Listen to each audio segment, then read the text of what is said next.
बहुत सारे आप लोगों ने पढ़ा भी होगा, देखा भी होगा। और एक ऐसी पंचतंत्र की स्टोरी है जो दुनिया में सबसे ज़्यादा भाषाओं में ट्रांसलेट हुई है। सो पंचतंत्र लगभग मोर देन 50 लैंग्वेजेज में वर्ल्ड वाइड ट्रांसलेट हुआ है। इसके 200 वर्जन हमें दिखाई देते हैं। माना जाता है कि पंचतंत्र की रचना जो है विष्णु शर्मा ने 3rd सेंचुरी सी में किया था, यानी आज से लगभग 1700 वर्ष पूर्व माना जाता है विष्णु शर्मा ने इसे कंपोज किया था। सो अब मैं आपसे पूछूं कि पंचतंत्र की कहानी कितनी प्राचीन हो सकती है, जिसका आंसर हमें आर्कियोलॉजी में मिलता है, पुरातत्व मिलता है, और वो भी हमें मिलते हैं कहाँ से? लोथल से पॉट मिला हमें, यहाँ पे आपको क्लियर दिख रहा होगा। सो लोथल से हमें एक पॉट मिलता है, बहुत टाइनी पॉट है, उसके ऊपर पेंटिंग है बहुत सुंदर सी। अब उस पॉट पे यहाँ पे आप देखेंगे घड़ा है, वॉस है, एंड जो प्रो है वो जो है बना हुआ है। सो जब हम पंचतंत्र की कहानियों की बात करते हैं तो विष्णु शर्मा तक ही हमारा लिटरेचर जाता है, बट पंचतंत्र की कहानियां ऐसा माना जाता है कि प्रचलित थी during the Indus civilisation, Harappa सभ्यता के दौर में भी प्रचलित थी, और अपने पॉट्स पर, अपने जो मृदभांड है उनके ऊपर कहानी को पेंट करते थे और उसको नरेट करते थे, अपने बच्चों के लिए, किड्स के लिए नरेट करते थे। तो उसके एविडेंस हमें दिखाई देते हैं कहाँ पर? लोथल से पॉट मिला, वहां से हमें प्राप्त होते हैं, जिसे हम सृष्टि को, बहुत फेमस है ये कहानी उसके बारे में। इसके अलावा योग बहुत प्रसिद्ध है वेस्टर्न वर्ल्ड में, इसको योगा कहते हैं, भारत में योग कहते हैं। सो योग की बात करें तो पूरी दुनिया जो है आजकल योग कर रही है, प्रैक्टिस कर रही है, बिकॉज हमारी लाइफ बहुत स्ट्रेसफुल है, बहुत ज्यादा स्ट्रेस है हमें। सो अब हम बात करें कि योग की एक्टिविटी को हम कहाँ तक लेके जा सकते हैं। सो बहुत सारे ऐसे हमें आर्कियोलॉजिकल एक्सकैवेशन में बहुत सारे ऐसे हमें टेराकोटा फिगरेंस मिलते हैं, जिससे हमें पता चलता है कि योग एक जो है one of the oldest practice in the world हम कह सकते हैं, और उसकी प्राचीनता जाती है इंडस सिविलाइजेशन तक जाती है। कुछ टेराकोटा फिगरेंस हमने आपके लिए चुके हैं, इसको आप नमस्ते फॉर्म में भी देख सकते हैं, नमस्ते सभी लोग करते हैं, एंड यहाँ पर आप डिफरेंट पोस्टर्स देख सकते हैं योग के, और यहाँ पे देख सकते हैं भी। सो ये हड़प्पा और मोहनजोदड़ो से कुछ हमें टेराकोटा फिगरेंस मिलते हैं, ह्यूमन फिगरेंस मिलती हैं, जो कि योग के पोस्टर्स में हमें दिखाई देती हैं। सो इस आधार पर हम कह सकते हैं कि योग की जो परंपरा है भारत में, वो लगभग 5000 सालों से जो है भारत में योग की परंपरा चल रही है। इसका एक जीता जाता आर्कियोलॉजिकल एविडेंस हमें दिखाई देता है। इसके अलावा हम काशी में हैं, शिव की नगरी में हैं, और भगवान शिव को महायोगी भी कहा जाता है। आप सभी जानते हैं कि शिव जो है और योग के प्रवर्तक माने जाते हैं और महायोगी कहा जाता है। सो हमें जो है ये मोहनजोदड़ो से मिली सील है, सील में से एक मुहर है, ओके, स्टोन की बनी हुई, और ये भी सील है, और ये हड़प्पा से मिली हुई सील है। इसमें आप देख सकते हैं कि कुछ टिपिकल्स, सो यहाँ पर आप जो ह्यूमन डिपिक्शन बने हुए हैं उसको आप देख सकते हैं, अलग अलग ह्यूमन डिपिक्शन है जो कि कई कई एनिमल्स के साथ घिरे हुए हैं, एंड ऑन डाइडीज के रूप में उनको दिखाया गया है, यहाँ पे देख सकते हैं, और सीटेड फॉर्म में है, और उनकी पैरों की अगर आप उसको देखें तो यहाँ पे आप difference, one of the toughest जिसको योग पोस्चर बोलते हैं या एडवांस योग पोस्चर बोलते हैं, कि वो अपने नी पर, अपने उंगलियों, पैरों की उंगलियों पर जो है वो योग करते हुए यहाँ पर आपको दिख रहे हैं। सो इसे सबसे एडवांस योग जो है कहा जाता है। ये एविडेंस भी सजेस्ट करते हैं कि शिव के जो सबसे अर्लीस्ट, जिसको महायोगी शिव भी बोलते हैं या पशुपति शिव भी बोलते हैं या प्रोटो शिवा आदि शिव भी बोलते हैं, उसके one of the earliest depiction अगर हम शिव की बात करें तो वो हमें इंडस सिविलाइजेशन से जो है हमें सिंधु सभ्यता से प्राप्त होते हैं, जिसमें आदि शिव को, पशुपति शिव को जो है योग पोजीशन में वो अपने उंगलियों पर ऐसे पैरों की उंगलियों पर जो है ये खड़े, तो ना टफेस्ट योग पोजीशन जिसको बोलते हैं वो करते हुए, प्रैक्टिस करते हुए यहाँ पर डिपिक्ट किया गया है। सो योग की प्राचीनता को हम 5000 वर्ष जो है आसानी से लेकर जा सकते हैं। इस इमेज को मैंने बहुत इंटेंशनली चूज किया है, इस अगर केव की बात करें। सो ये केव जो है बिहार में जो है और बराबर केव्स के नाम से फेमस है, बराबर है, नागार्जुनी केव्स के नाम से फेमस है। इस केव्स का निर्माण जो है, गुफाओं का निर्माण यहाँ पर जो है मौर्यन किंग अशोक, ग्रेट अशोक ने करवाया था और उनके ग्रैंडसन दशरथ ने करवाया था। एंड इंडिया में केव मेकिंग की जो ट्रेडिशन है उसको स्टार्ट करने की जो टेक्निक है वो दी जाती है अशोक को, किंग अशोक को दी जाती है। यानी भारत में केव बनाने की जो परंपरा है, इंट्रोड्यूस करने की जो क्रेडिट है वो किंग अशोक को दी जाती है। पर मैंने इसलिए इसको नहीं चूज किया, मैंने दो कारणों से इसे जो है चूज किया है। पहला है कि यहाँ से एक इंस्क्रिप्शन मिलता है, अभिलेख मिलता है। इसमें केव के अंदर की दीवारों में इंस्क्रिप्शन लिखा हुआ है ब्राह्मी, मौर्यन ब्राह्मी इंस्क्रिप्शन, ओके। और ये उसका स्टैम्पेज आप देख सकते हैं। और इसमें एक शब्द आता है, शब्द ये है आजीवक सेक्ट की बात की गई है। आजीवक सेक्ट, आजीवक सेक्ट जो है वो माने जाते हैं N ancient religion and the philosophical group of India and competed with Jainism. So Jainism के साथ इनका बहुत ज्यादा कंपटीशन था। और ये जो आजीवक सेक्ट है ये अभी विलुप्त हो चुका है। इसके कोई एक सिंगल फॉलोअर आपको भारत में या पूरी दुनिया में नहीं दिखाई देते। तो इसको हम कह सकते हैं फॉरगेटेड रिलीजन ऑफ इंडिया, हम इसे कह सकते हैं। बट इस रिलीजन के बारे में हमें पता नहीं चलता अगर ये इंस्क्रिप्शन हमें नहीं मिलता और इसमें अशोक लिख पाते हैं कि ये गुफा, ये जो केव है वो आजीवक सेक्ट के लिए वो निर्मित करवा रहे हैं, उन्होंने निर्मित कराया है। और वो लाइक पेड़ रहते थे जहाँ पे वो साधना करते थे। एंड ग्रेनाइट फॉर्मेशन, ये ग्रेनाइट फॉर्मेशन के ऊपर बना है। एंड इंटरेस्टिंग चीज हम बात करें इसकी मिरर लाइट रिफ्लेक्शन।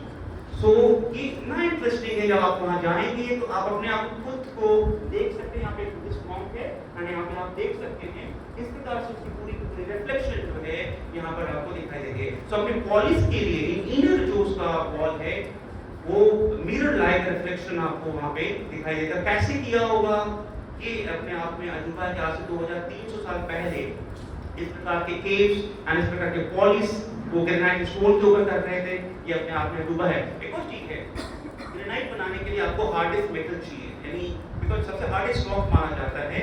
सो ग्रेनाइट को काटने के लिए जो मेटल चाहिए वो भी भारतीयों की एक्सपर्टीज को दिखाता है कि मेटलर्जी में हमारी कैसी एक्सपर्टीज थी।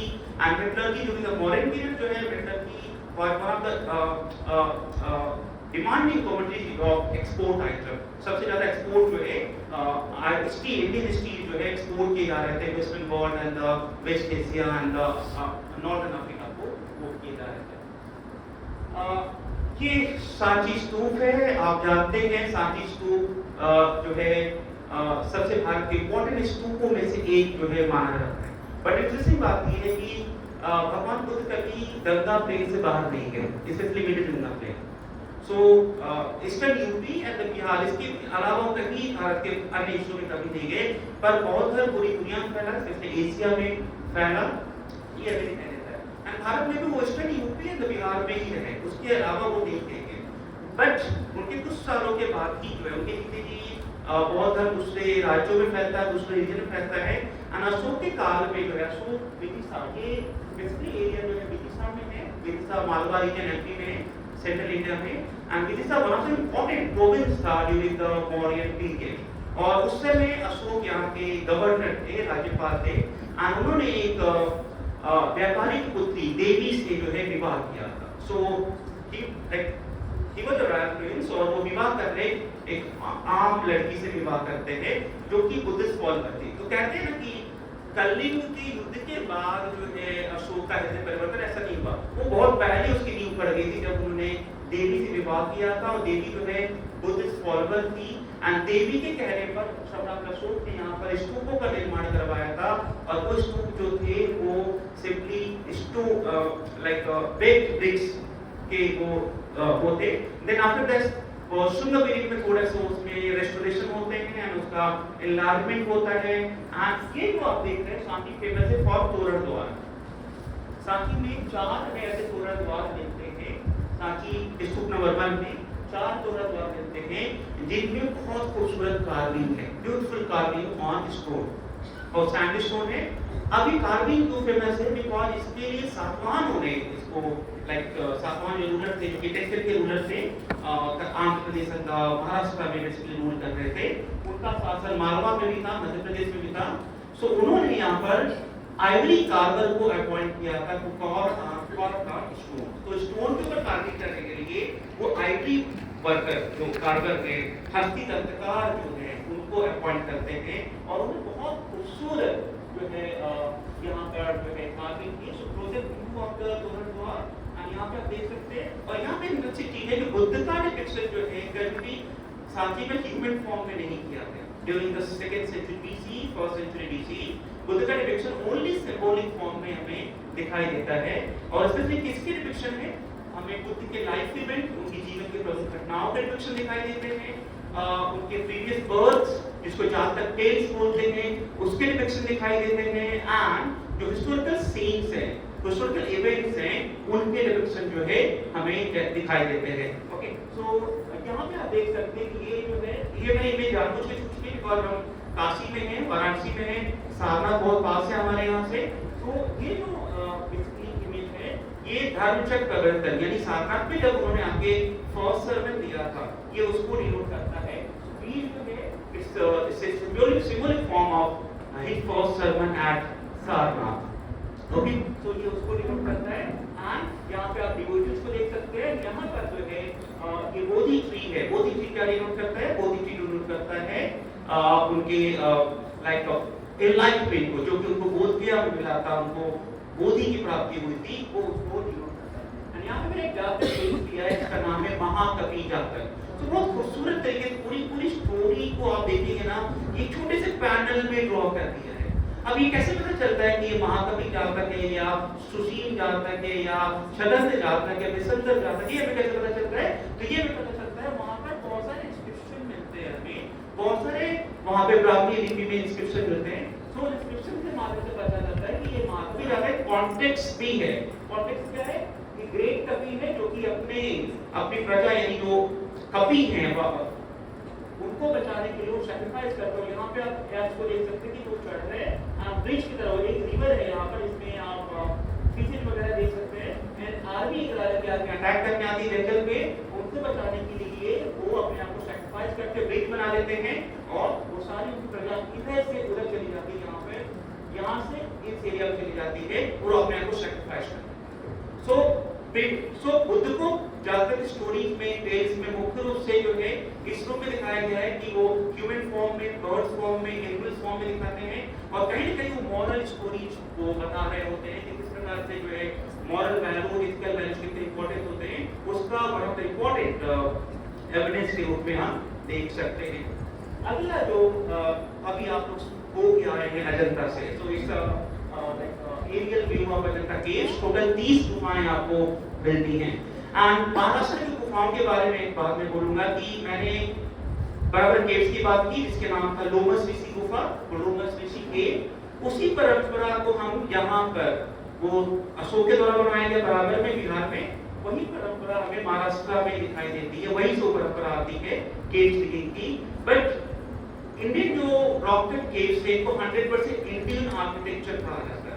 सो सिंगल पीस भी उसकी फॉरेन इन्फ्लुएंस या एलियन इन्फ्लुएंस हमें नहीं दिखाई देते हैं। कंप्लीटली जो है वो लाइक इंडियन हम उसको आर्किटेक्चर कहते हैं, 100% इंडियन आर्किटेक्चर कहते हैं। और अगर इसकी बात करें तो अजंता 3 चीजों के लिए फेमस है। पहला, केव आर्किटेक्चर, अपने आर्किटेक्चर के लिए फेमस है, नंबर 1। दूसरा क्यों फेमस है? वो फेमस है for sculpture, for huge sculptures, आपको seated Buddha and like standing Buddha, different forms हमें दिखाई देते हैं। एंड तीसरा फेमस है अपने पेंटिंग्स के लिए फेमस है। ओके, सो हम बात करते हैं ना कि बहुत सारे ऐसे हमें लियोनार्डो दा विंची या दूसरे बहुत सारे हमें 14-15 सेंचुरी के बहुत सारे पेंटर्स हैं। सो उससे हजारों साल पहले भारत में गुफाओं में जो है इतने सुंदर पेंटिंग्स बनाए जाते थे। हमें नहीं पता कि इनको बनाने वाले कौन थे, पर ये जो है बोधिसत्व पद्मपाणि है, केव नंबर 1 अजंता सबसे पहला केव है। आपको पता है कि वहाँ पे टॉर्च लेके जाते हैं, मोबाइल की फ्लैश लाइट नहीं यूज करना है। ओके, सो ये बोधिसत्व पद्मपाणि है, यहाँ पर आप देख सकते हैं उनके हाथ में पद्म होता है। तो कैसे पहचानेंगे बोधिसत्व को? बोधिसत्व को पहचानेंगे उनके हाथ में पद्म होगा, अगर वज्रपाणि है तो उनके हाथ में वज्र होगा। ओके, तो इस प्रकार से हम पहचानते हैं। बोधिसत्व को हमेशा प्रिंस फॉर्म में दिखाया, राजकुमार के रूप में दिखाते हैं, उनको बुद्ध के रूप में नहीं दिखाते हैं, बिकॉज बोधिसत्व वो प्रक्रिया है जिसमें वो बुद्ध नहीं हुए, बुद्ध बनने की प्रक्रिया में, प्रोसेस में है। इट्स अ प्रोसेस, वो प्रोसेस में है। और यहाँ पर आप देख सकते हैं एक इंस्ट्रूमेंट फॉरेनर है जो इंस्ट्रूमेंट बजा रहे हैं और मोस्टली अगर किन्नर जो होते हैं कच्चा वीणा बजाते हैं। तो लाइक 5th सेंचुरी एडी की पेंटिंग लोकल पीरियड की पेंटिंग मानी जाती है। और यहाँ पे इंस्ट्रूमेंट का कितना सुंदर डिपिक्शन जो है जिसको बोलते हैं कच्चा वीणा उसका डिपिक्शन यहाँ पर आपको दिखाई देता है। सो बहुत खूबसूरत पेंटिंग्स हैं, सबको जाना चाहिए, आपको प्राउड फील होगा आ जाता है अपने कल्चर अपने आर्किटेक्चर पे प्राउड फील होगा। एंड यहाँ पे मैंने गुलशन कदरपानी का एग्जांपल लिया है। ये भी जो है पेशेवर वंश से में प्राप्त होते हैं एंड इनके हाथ में जो है एक हाथ में आपको लाइक वंश हमें दिखाई देता है और यहाँ पे आप इनके बोधिसत्व कदरपानी की अगर आपको की बात करेंगे या कदरपानी की तो उनकी आंखों में आपको मर्सी दया करुणा भाव आपको दिखाई देंगे। सो आर्टिस्ट बहुत खूबसूरत तरीके से जो है उनकी आंखों को रिप्रेजेंट कर पाते हैं, उनकी आंखों में उस करुणा भाव को पैदा करने में उनको जो है सफलता प्राप्त हुई, मर्सी जो है वो सफलता प्राप्त हुई है। ये कुछ मैंने जस्ट एक समरी देने का प्रयास किया है कि इस केव में कौन से बुद्धिस्ट रिलेटेड इवेंट्स को डिपिक्ट किया गया है। So cave number 2 birth of Siddhartha, cave number 16 prophecy of sage अशेक and the cave of 16 education of Siddharth, cave of 16 large hero। इस प्रकार से अलग-अलग caves में हमने अलग-अलग जो है बुद्धिस्ट से रिलेटेड पेंटिंग्स इस केव में हैं, इसको मैंने यहाँ पे बताने का प्रयास किया है।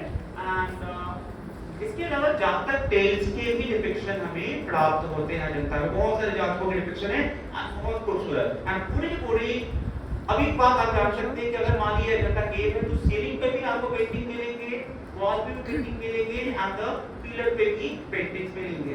ओके, तो 3 जगहों पे बेसिकली पेंटिंग्स दिखाई देते हैं, ceiling, wall and the pillar पे पेंटिंग आपको प्राप्त होते हैं। ये बहुत इंटरेस्टिंग है कि आज से 1500 साल पहले 1500 years ago लाइक पेंटिंग्स कैसे परफॉर्म बना पा रहे थे एंड इसके भी अलग-अलग एक्सप्लोर होते हैं। कोई वॉल पे पेंट करता था, कोई उसके ऊपर आउटर लाइन तैयार करता था, कोई फाइनल कर देता था, उसके लिए अलग-अलग आर्टिस्ट होते थे।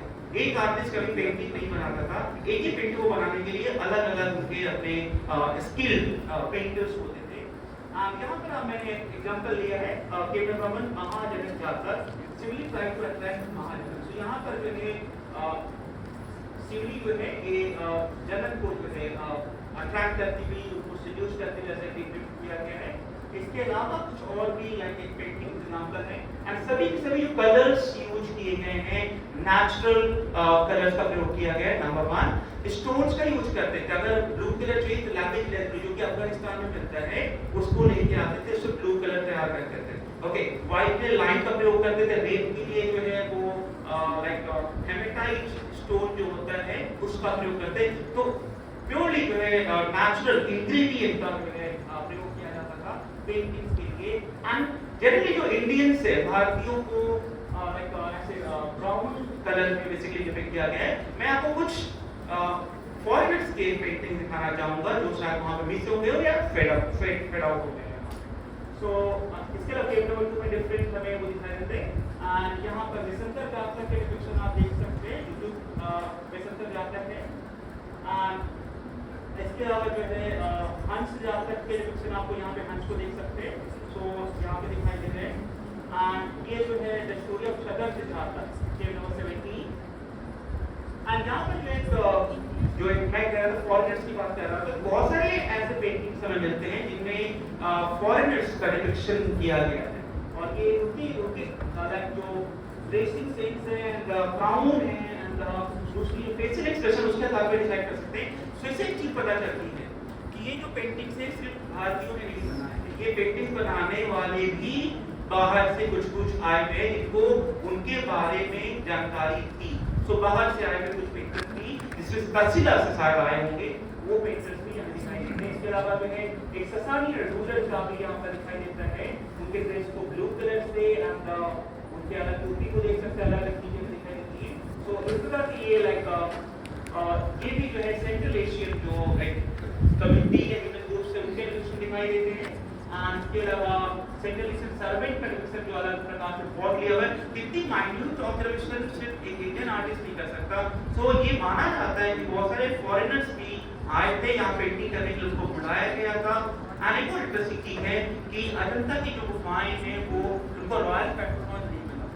जो मर्चेंट्स थे, जो बेसिकली श्रेणियां थी, जो गिल्ड्स थे, उनके द्वारा ये बनवाए गए।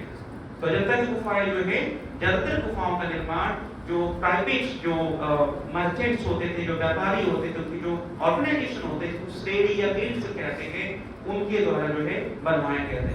एंड आपको पूरी दुनिया, पूरे भारत में more than 1200 around caves, man-made caves मिलते हैं। एंड अलोन अब महाराष्ट्र में 1000 केव्स।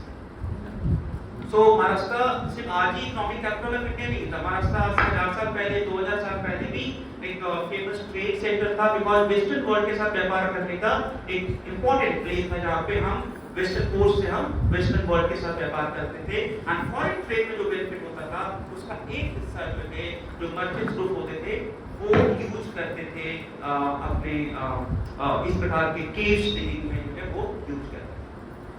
सो इसका में आप देख सकते हैं बहुत सारे फॉरेन इंस्क्रिप्शन आपको दिखाई देते हैं, जो बुद्धिस्ट फॉलोअर्स रूप में दिखाई देते हैं। एंड यहाँ पे ब्लू ग्रे में ये पर्शियन ओरिजिन का माना जाता है पेंटिंग।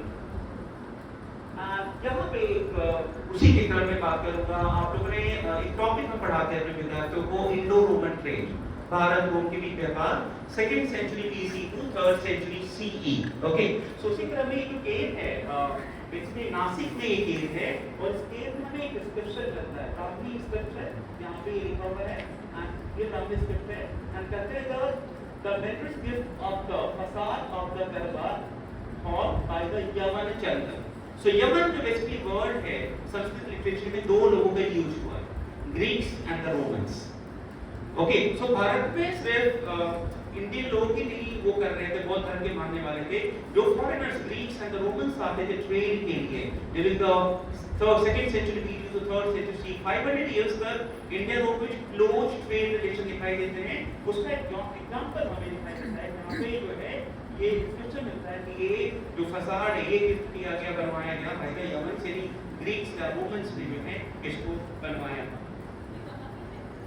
ये नासिक में है महाराष्ट्र। आपको पुणे के पास जो है कार्ले भाजा, वहां भी फॉरेनर्स के, यमन्स के इंस्क्रिप्शन मिलते हैं, जो कि डोनेट कर रहे हैं, बुद्धिज्म को डोनेट करते दिखाई देते हैं। उनकी इनकम का 10% 20% वो डोनेट करते थे। बहुत सारे इंस्क्रिप्शन महाराष्ट्र में मिलते हैं, specially Greeks and the यमन्स।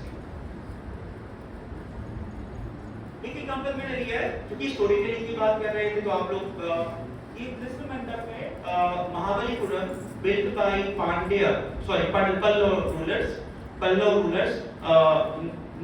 Narasimhavarman. So Narasimhavarman ने बनवाया था, 1825 का इमेज है। एंड यहाँ पर हमें कृष्ण के जो वो उन्होंने गोवर्धन पर्वत को उठाया था, उसका बहुत सुंदर डिपिक्शन जो है ये किया गया है। एंड यहाँ पे आप देख सकते हैं कि गोवर्धन पर्वत को यहाँ पे वहाँ से हाथ उठाया है, एंड जो पूरी जो वहाँ की जो निवासी थे, वो उसके नीचे जो है आश्रय लेवल आप दिखाई देते, तो खूबसूरत पैनल माना जाता है। और यहीं पे एक और पैनल इसी के बगल में, उसको गंगा अवतरण पैनल बोलते हैं, बहुत खूबसूरत। एक्चुअली टाइम की कमी और भारत को एक स्लाइड में 30 मिनट में नहीं हम कर सकते, तो इसलिए मैंने कुछ एग्जांपल्स लिए हैं। तो वहीं पे गंगा अवतरण का पैनल है, जो खूबसूरत तरीके से दिखाया है, किस प्रकार से जब गंगा स्वर्ग को छोड़कर आ रही है, ओके, किस प्रकार से देवता दुखी हैं और जो पृथ्वी पर रहने वाले जो मनुष्य वो खुश हैं, स्पेशली पशु पक्षी सभी खुश हैं, और भागीरथ को तपस्या करते हैं। बहुत खूबसूरत वो पैनल माना जाता है इसी केव के बगल में। एक एग्जांपल मैंने लिया है उड़ीसा से। उड़ीसा बहुत फेमस है अपने आर्किटेक्चर के लिए, इसको कलिंगन आर्किटेक्चर बोलते हैं, या ईस्टर्न आर्किटेक्चर बोलते हैं, या उड़ीसा आर्किटेक्चर, बहुत सारे नाम हैं। उड़ीसा का जो कल्चर है अपने आप में यूनिक है, और अभी भी उड़ीसा अपने आप में इसलिए यूनिक है बिकॉज वहाँ पे ट्रेडिशन अभी भी सर्वाइव कर रही है बहुत सारे। तो ये परशुरामेश्वर टेम्पल है उड़ीसा का, it's built during the 7th century AD, आज से लगभग 1300 साल पहले ये बना हुआ टेम्पल है, इसको रेखा जैसा टेम्पल बोलते हैं। और यहाँ पर मुझे अभी सिद्धि गए थे, वहाँ पे मुझे एक वो मिलता है, डांसिंग सीन्स मिलते हैं। ओडिसी डांस बहुत फेमस है, आप लोगों ने सुना होगा। उड़ीसा का जो डांस है ओडिसी डांस है, और उस 7th सेंचुरी AD मंदिर पर जो है हमें डांस के डिफरेंट पोज और पैरों को देख सकते हैं, वो दिखाई देते हैं। एंड स्टिल इस प्रकार की डांस प्रैक्टिसेस हमें उड़ीसा के ओडिसी डांस में, नृत्य में हमें दिखाई देता है। जिसका जो one of the early depiction, one of the oldest temple में से एक माना जाता है, बिकॉज भुवनेश्वर में जो मंदिर है वो 6th सेंचुरी एडी से प्राप्त होते हैं। एंड परशुरामेश्वर टेम्पल है, it's a 7th century AD temple. Okay, so 1300 साल पुराना, वहां पे डांस के डिफरेंट पोस्टर्स या पोजेज हमें दिखाई देते हैं। और इसकी आप कंपेयर कर सकते हैं, ये महिला जो है संबलपुरी साड़ी पहनी हुई है, आप और को देख सकते हैं, और किस प्रकार से वो उनको लाइक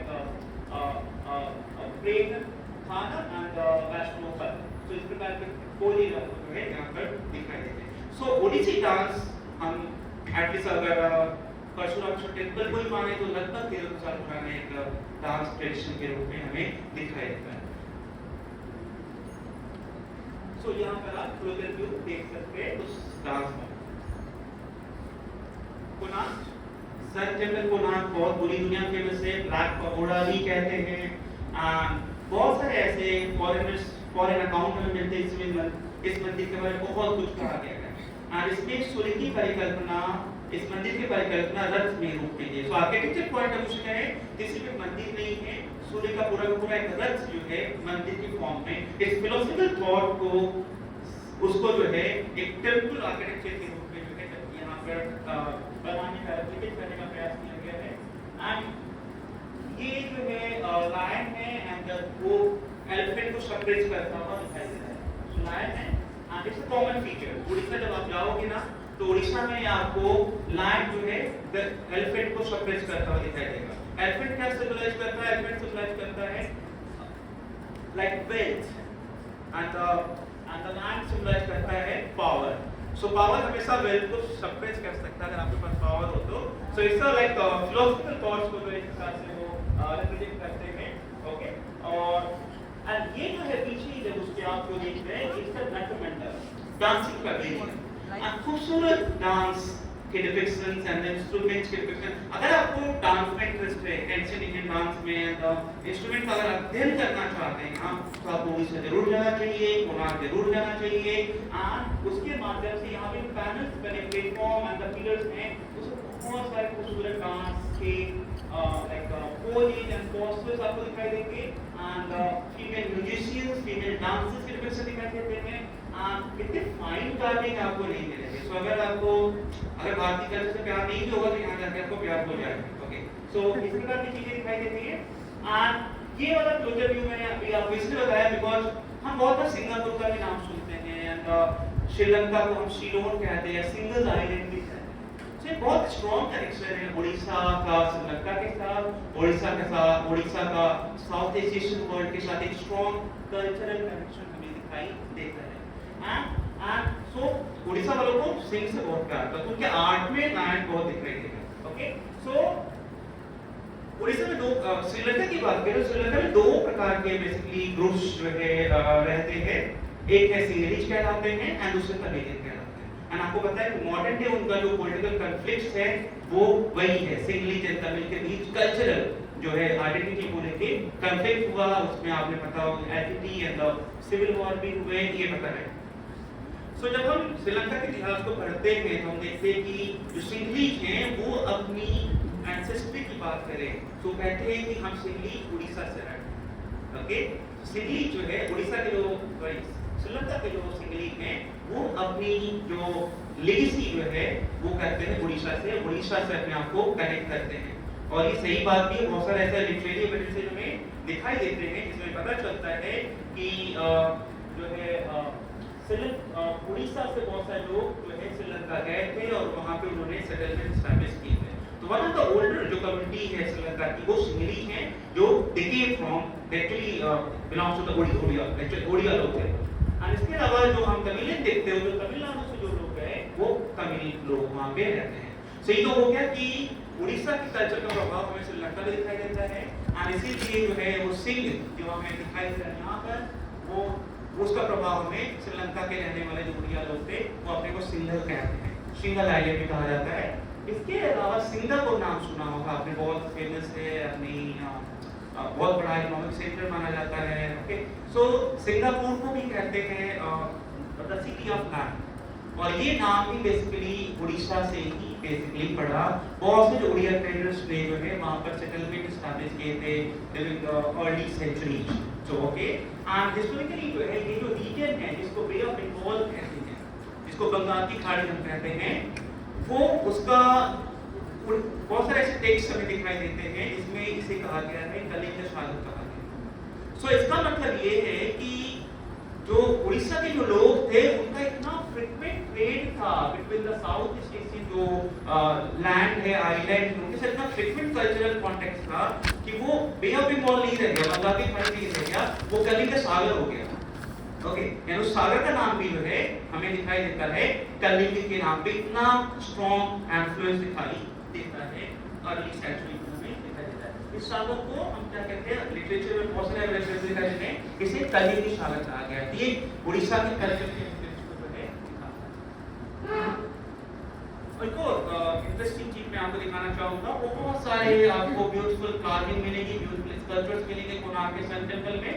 उसमें एक मैंने इमेज आपके लिए चूज की है, वो है जिराफ का डिपिक्शन आपको दिखाई देता है। जिराफ तो इंडियन ओरिजिन का है ही, इंडियन पाए नहीं जाते हैं, अफ्रीका में मिलते हैं जिराफ। ओके, सो और ये मंदिर बना है 1250 एडी का, यानी आज से लगभग 750 साल पहले का मंदिर बना है बाय द नरसिंहदेव।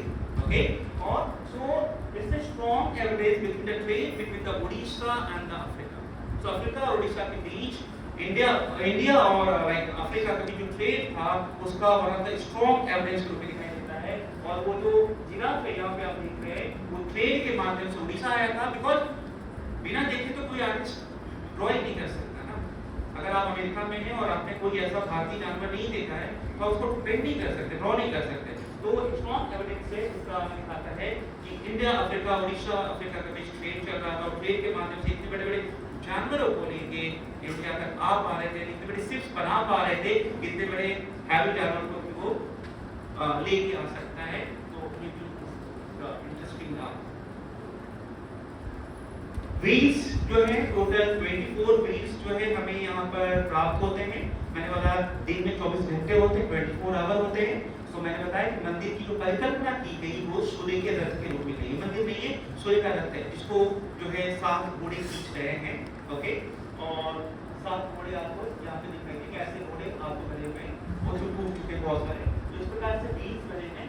और ये व्हील्स बहुत इंटरेस्टिंग है और इसके माध्यम से Indian science and technology astronomy इसको बोलते हैं, बहुत सारे लोग इसको हल्के में लेते हैं, but Indian science and technology and astronomy and mathematical knowledge, because without mathematics astronomy नहीं हो सकती। बिना गणित के ज्ञान के आप अंतरिक्षी जो प्लैनेट्स है उनकी दूरी को नहीं, डिस्टेंस को नहीं मेजर कर सकते। तो यहाँ पर हमें दिखा रहे थे, तो मैं कुछ आपको एग्जांपल्स यहाँ पे दिखाऊंगा। भारत सरकार ने ऑब्वियसली यहाँ पर जो है दस के नोट में इसको मूविंग किया है। सो ये जो व्हील्स है वो 9 फीट ऊंचे, सारे के सारे जो व्हील्स है 24 व्हील्स हमें मिलते हैं, वो 9 फीट ऊंचे हैं लगभग। और इनमें आप देख सकते हैं कि ये स्पोक्स दिखाई दे रहे हैं, है ना।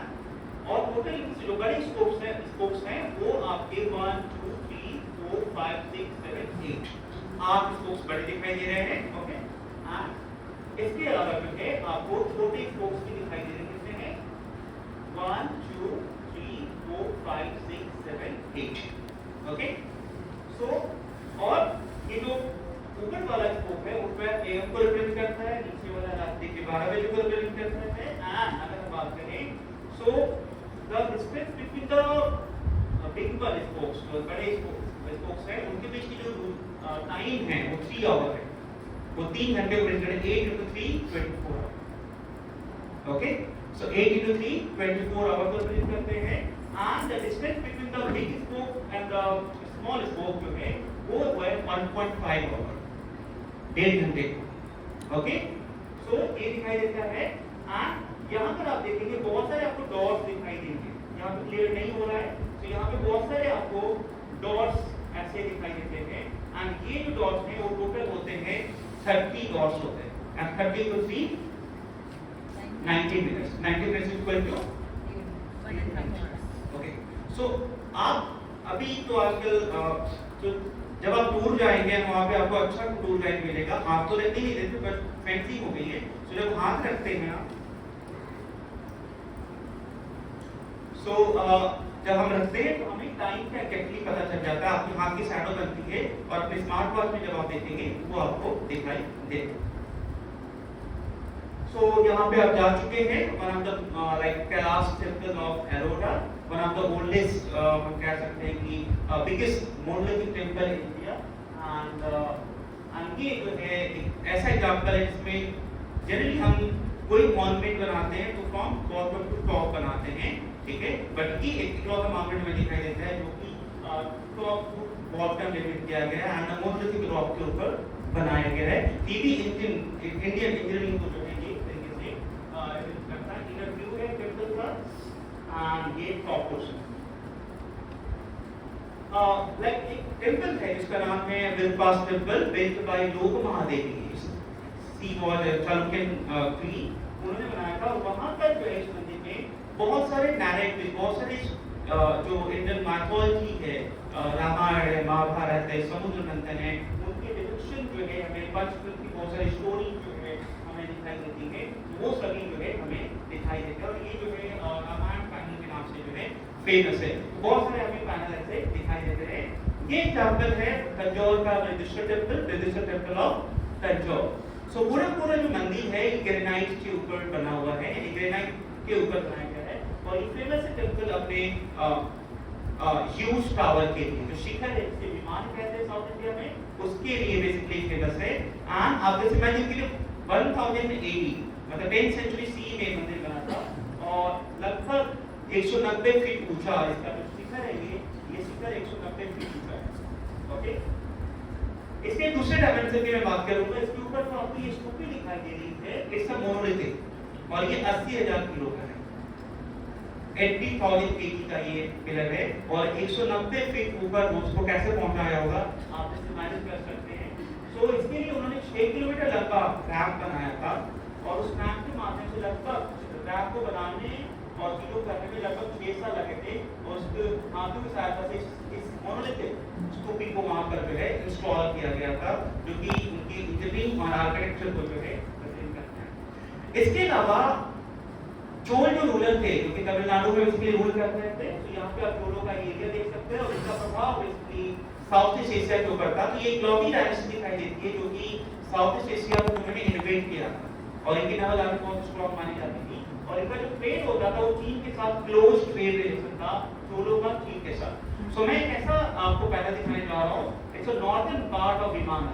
विमान का जो शिखर है उसका उत्तरी हिस्से में आपको एक स्टक्को इमेज दिखाई देती है और स्टक्को इमेज एक चाइनीज ट्रेडर की है। तो एक चाइनीज ट्रेडर है जिसकी इमेज यहाँ पे बनी है। सो चाइनीज के साथ कितना क्लोज एसोसिएशन था, चाहे इकोनॉमिक हो चाहे कल्चरल हो, चोल रूलर्स का उसका स्ट्रॉन्ग एविडेंस हमें दिखाई देता है। और उसी के रूप में हमें दिखाई देता है कि चोल रूलर्स जो है अपने मंदिरों में चाइनीज को शिखर पे जो है चाइनीज है उनका रिप्रेजेंट वो कर रहे हैं। सो चाइनीज ट्रेडर जो है इनिशियली ऑन द विमान ऑफ बृहदीश्वर टेम्पल। एंड ये रानी की वाव है जो कि गुजरात के पाटन में है, जिसे क्वीन स्टेप वेल बोलते हैं। तो अभी तक आपने देखा कि मंदिर जो जमीन के ऊपर बन रहा है ऊपर की ओर जा रहे हैं। तो दुनिया का इकलौता मंदिर है जो कि नीचे की ओर बना हुआ है।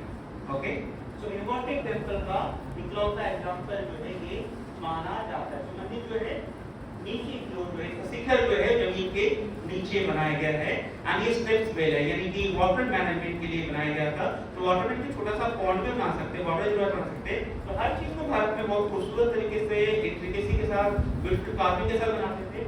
शिखर जो है जमीन के नीचे बना है और ये इमेज मैंने IIT गांधीनगर से वहां से बहुत किया है। तो लोगों ने बहुत काम किया है। तो पूरा जो शिखर है वो नीचे की ओर आपको दिखाई देगा और ये फ्रंटल लुक है। एक इमेज मैं आप लोगों को दिखाऊंगा, सॉरी ये थोड़ा सा ये मंदिर है प्रतापेश्वर टेम्पल है, brick temple of Bankura district, West Bengal में बांकुड़ा डिस्ट्रिक्ट है, वहाँ पे ब्रिक टेम्पल्स आपको प्राप्त होते हैं। तो वहाँ पर जो है एक मंदिर है प्रतापेश्वर, उसका ये गेट है, उसके गेट के जो फसाड है उस पर हमें जो है एक स्टोरी दिखाई देती है। स्टोरी ये है कि यहाँ पर भगवान राम का डिपिक्शन है, बीच में जो है माँ दुर्गा का डिपिक्शन है, यहाँ पे रावण जिसको 10 हेडेड रावण दिख रहा है, आपको दिख रहा है। स्टोरी ये है अकाल बोधन। अकाल बोधन एक वर्शिप है और यूजुअली माना जाता है कि अभी नवरात्र आने वाला है हमारे यहाँ चैत में, तो बेसिकली माना जाता है कि भगवान माँ दुर्गा की जो पूजा होती है वो हमें हमारे यहाँ स्प्रिंग सीजन में करते हैं, बट अकाल बोधन जो पूजा होती है वो बेसिकली किया गया भगवान राम के द्वारा, और वो भी किया गया ऑटम सीजन में किया। सो ये अनकस्टमरी वे ऑफ वो माना जाता है, और इसके लिए माना जाता है कि शक्ति जो है रावण के उसमें थी, पक्ष में थी, उनको अपनी तरफ मिलाने के लिए भगवान राम ने जो है अकाल बोधन पूजा किया था ऑटम सीजन में, और वो उसके लिए ब्लू लोटस नील कमल जो होते हैं ना, वो 108 ब्लू लोटस चढ़ाते हैं, और एक उनका पूजा संपन्न ना हो माँ दुर्गा एक फूल को छिपा देती है। तो वो जब तक 108 ब्लू लोटस नहीं चढ़ाएंगे पूजा संपन्न नहीं होगा।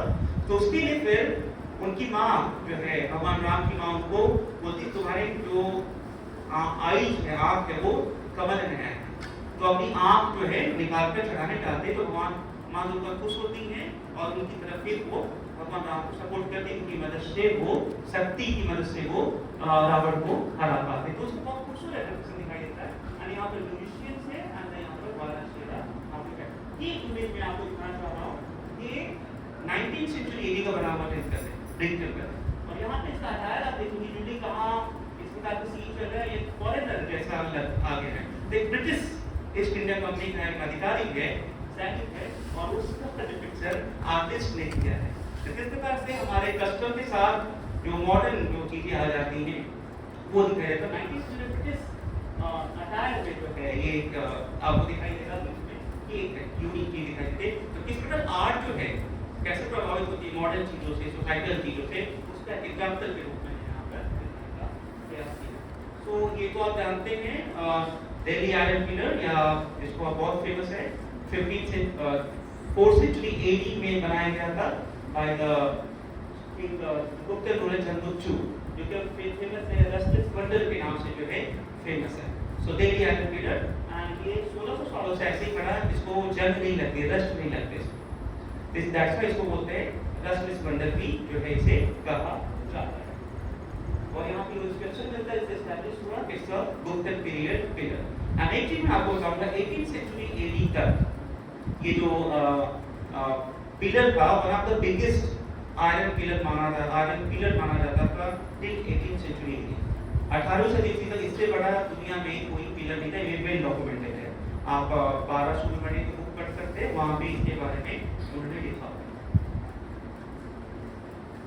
कुछ बात हम थोड़े मॉन्यूमेंट्स की करेंगे, बनारस के बहुत कम शब्दों में, 5 मिनट में कंप्लीट करूंगा।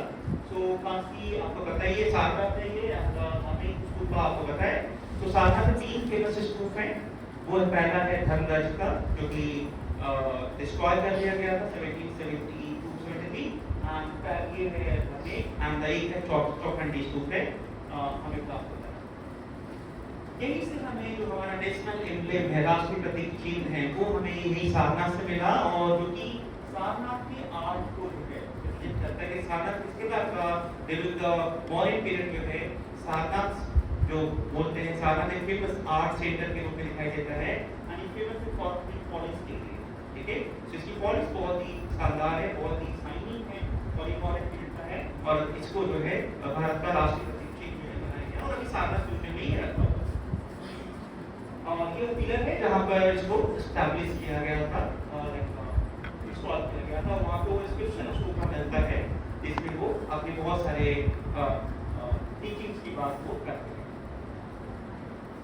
ये फेमस है गुप्त पीरियड का, इसको फर्स्ट सरमन बोलते हैं, इमेज है बुद्ध की, जो कि गुप्त पीरियड का माना जाता है, और इसका भी निर्माण जो है सारनाथ में हुआ है। तो पूरी दुनिया में इकलौता ये अपने आप में स्ट्रक्चर है, और आपको जितने बुद्धिस्ट कंट्री है, साउथ ईस्ट एशिया, जापान और दूसरी जगहों पे, आपको इसी के रेप्लिका आपको जो है पूरी दुनिया में प्राप्त होती है, जो कि गोल्डन कलर की आपको दिखाई देगी। तो इसकी रेप्लिका को पूरी दुनिया बहुत सारे मंदिरों में इंस्टॉल किया गया है, पर ये इकलौता जो है इसको जो बहुत खूबसूरत जो है स्कल्पचर माना जाता है।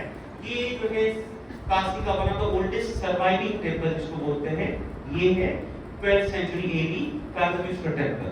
ओके, सो माना जाता है गढ़वाल पीरियड में इस मंदिर की रचना की गई थी, किसी कारण से ये बच गया, तो इसको बोलते हैं 12th सेंचुरी एडी का बना तो like single surviving temple in Varanasi, oldest.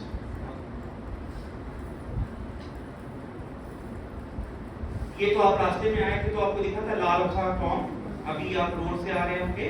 तो ये बनवाया गया था किंग बलवंत सिंह, जो कि काशी के राजा थे। काशी किंग बलवंत सिंह ने बनवाया था अपने कमांडर लाल खां के लिए। तो हारमोनियस को ये हारमोनियस सोसाइटी को दिखाता है किस प्रकार से हिंदू किंग अपने मुस्लिम कमांडर के लिए टॉम बनवाता है और उनको बहुत प्राइम लोकेशन, जिसको बोलते हैं ना एंट्रेंस ऑफ वाराणसी, ओके, सो वहां पर उनको जो है वो स्पेस देते हैं। तो लाल खां टॉम, और यहाँ पे जो ब्लू टाइल्स थे वो बेसिकली पर्शियन टाइल्स हैं जो कि पर्शिया से आई हुई थी। सो उसके बीच ये मंदिर है आपके ललिता घाट पे, और ये इंडियन नेपाल कल्चर को रिप्रेजेंट करता है मंदिर। बिल्ड बाय नेपाल रूलर ने जो है इसका निर्माण किया, नेपाल के शासक ने जो है इसका निर्माण किया था। और ये मंदिर यूनिक के 3 चीज बना है, stone, timber and the big bricks. तीनों प्रकार के मटेरियल का प्रयोग मंदिर के निर्माण में किया गया। एंड जो टिम्बर्स हैं वो नेपाल से लाए गए थे, सैंडस्टोन जो है वो यूनान से है, एंड ब्रिक्स का प्रयोग किया गया है। And one of the beautiful example of Kashi Kathmandu की बात करते हैं, so it's a replica of Pashupatinath temple of Kathmandu. उसका ट्रू रेप्लिका जो है हमें दिखाई देता है। एंड जब भी नेपाल के राजा या कोई भी प्रधानमंत्री भारत बनारस आते हैं तो यहाँ पे जरूर दर्शन करना है। तो ये प्रॉपर्टी जो है नेपाल के रॉयल फैमिली। सो यहाँ पे आप देख सकते हैं कि वो जो रेप्लिका है पशुपतिनाथ मंदिर ऑफ काठमांडू, एंड ये नेपाल के राजा है जिन्होंने इस मंदिर का निर्माण किया था। ये उसकी कार्विंग है, अपनी कार्विंग के लिए बेसिकली ये मंदिर जो है अपने कार्विंग के लिए फेमस है। और इस मंदिर की जो वॉल है उस पर हमें हीरो की कार्विंग बहुत सारे दिखाई देती हैं, बुद्धिस्ट इन्फ्लुएंस दिखाई देते हैं, एंड तंत्रिज्म का प्रभाव दिखाई देता है, ओके, एंड इस प्रकार के इन्फ्लुएंस में एंड शाक्त प्रभाव में देवी की बहुत सारी स्कल्पचर्स एंड मां काली के बहुत सारे डिपिक्शन भी जो है हमें दिखाई देते हैं। इस प्रकार के आप हिमालयन आर्किटेक्चर को बोल सकते हैं, उसका एग्जांपल वाराणसी में दिखाई देता है। और काशी नेपाल इंडिया और नेपाल के स्ट्रॉन्ग रिलेशनशिप को जो है वो दिखाता है।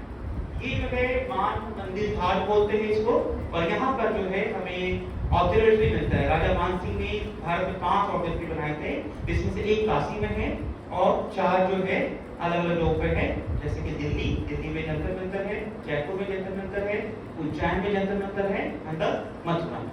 सो इस प्रकार के हमें जो है इसके रूप पर जो है हमें ऑब्जर्वेटरी हमें प्राप्त होते हैं। आज भी वहाँ पे है, जिससे वो जो है ग्रहों की मूवमेंट को जो है वो उसको जो है ये सारे टूल्स आज भी आगे आपको दिखाई देते हैं।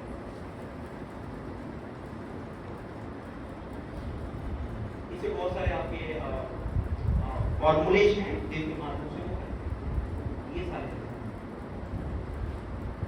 और ये तो आपको जयपुर वाला है। ये महत्वपूर्ण है जो मैं आपको दिखाना चाहता हूँ, उसको बोलते हैं मैप ऑफ काशी या काशी पथ। काशी की बहुत हिंदू परंपरा काशी महत्वपूर्ण है, और काशी आना जो है लोगों का होता है जीवन में जरूर एक बार काशी जाना चाहिए।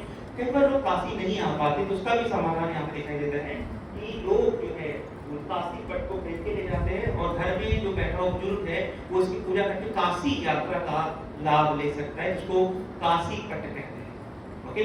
और ये बेसिकली कभी पेपर पे भी बोलते हैं और समटाइम्स स्टोन पे भी बनाए जाते हैं।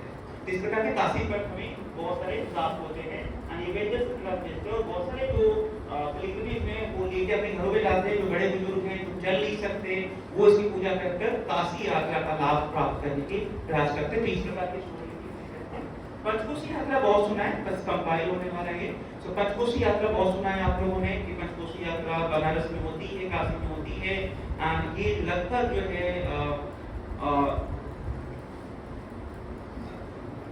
इस पंचकोशी यात्रा की बात करें तो पंचकोशी यात्रा जो है लगभग जो है ये 88.5 किलोमीटर की यात्रा है, जो कि मनकनिका शुरू होती है और इस प्रकार से वो यात्रा चलती है, यहाँ उनके फिर से मनकनिका पे आती है। यानी पूरी काशी ऐसे काशी की परिक्रमा जो है करते हैं, इसको पंचकोशी यात्रा करते हैं। 5 कोश के 5 पड़ाव, 5 घाट होते हैं, 5 स्टेशन होते हैं, ओके, ये हमें दिखाई देते हैं। सो जो लोग पंचकोशी यात्रा नहीं करते, 5 दिनों तक नहीं चल सकते, यात्रा नहीं कर सकते, सो उनके लिए मुझे ये जब पढ़ रहा था, आप लोग के मुझे जब टास्क मिला तो मैं जब पढ़ रहा था तो मुझे खुद नई चीज पता चली और मैं खुद अभी जाने वाला हूँ वहाँ पर। यहाँ पे एक मंदिर है पंचकोशी मंदिर, जो मुझे भी नहीं पता, मैं कई सालों से बनारस में हूँ। तो पंचकोशी मंदिर है, उस पंचकोशी मंदिर में जो है ये मंदिर है पंचकोशी मंदिर, और ये उस मंदिर का लाइन ड्राइंग है। नील गुस्ताव की बुक से मैंने लिया है इसको, और इसकी मंदिर की दीवारों पर पंचकोशी यात्रा के जितने भी मंदिर हैं उनका डिपिक्शन किया गया है। तो अगर आप पंचकोशी यात्रा नहीं कर सकते हैं तो आपको इस पंचकोशी मंदिर की परिक्रमा कर लीजिए, तो आपको पंचकोशी यात्रा का लाभ है वो प्राप्त होगा। ये पंचकोशी मंदिर का एंट्रेंस है, और यहाँ पे अलग अलग फॉर्म में अलग अलग मंदिरों के 108 शिव मंदिर हैं, अलग अलग मंदिरों के डिपिक्शन आपको यहाँ पर प्राप्त होते हैं। जिस प्रकार के डिपिक्शन मंदिरों के तरीके हैं, जितने मंदिर पंचकोशी यात्रा पे हैं उन सभी का डिपिक्शन मंदिर की दीवारों पर दिखाई देता है। तो उस मंदिर की परिक्रमा करकर भी आप पंचकोशी यात्रा का लाभ ले सकते हैं। ये संपूर्णानंद संस्कृत जो कि नियो गोथिक स्टाइल का one of the important example माना जाता है, और इस मंदिर का निर्माण इस बिल्डिंग का निर्माण जो है किया गया था जोनाथन डंकन ने किया था। ईस्ट इंडिया कंपनी के ऑफिसर थे, इन्होंने जो है इस बिल्डिंग का निर्माण किया था, और ये गोथिक स्टाइल का काशी में one of the oldest example जो है माना जाता है। और इसका जो निर्माण है इसकी संस्कृत स्कूल के रूप में जो है इसको बनाया गया, संस्कृत की पढ़ाई के लिए इस बिल्डिंग को बनाया जाता है। ये बहुत फेमस है आजकल, लाइक सोशल मीडिया बहुत ज्यादा फेमस है। Leaning temple of Kashi, leaning temple of Varanasi के नाम से फेमस है। सो पिसा का मीनार ये लीनिंग यहाँ पे दिख रहा है। ये रमेश्वर टेंपल जो कि मणिकर्णिका घाट पे है, सो ये बहुत फेमस माना जाता है। इसके पीछे बहुत सारे अपने माइथोलॉजी हैं, ओके, बहुत सारे ऐसे माइथोलॉजी दिखाई देती है, जिसमें एक राजा थे या मंत्री थे, उन्होंने अपनी माँ की उसमें जो स्मृति है, मेमोरी में मंदिर बनवाते कहा जाता है। एंड कहते हैं कि मेरी माँ का कर्म मैंने चुका दिया, सो माँ का कर्म नहीं चुका सकते, तो सारा ये मंदिर थोड़ा टिल्टेड हो गया, टेढ़ा हो गया, झुक गया। तो ऐसा एक परंपरा है, इसको काशी करवट भी बोलते हैं।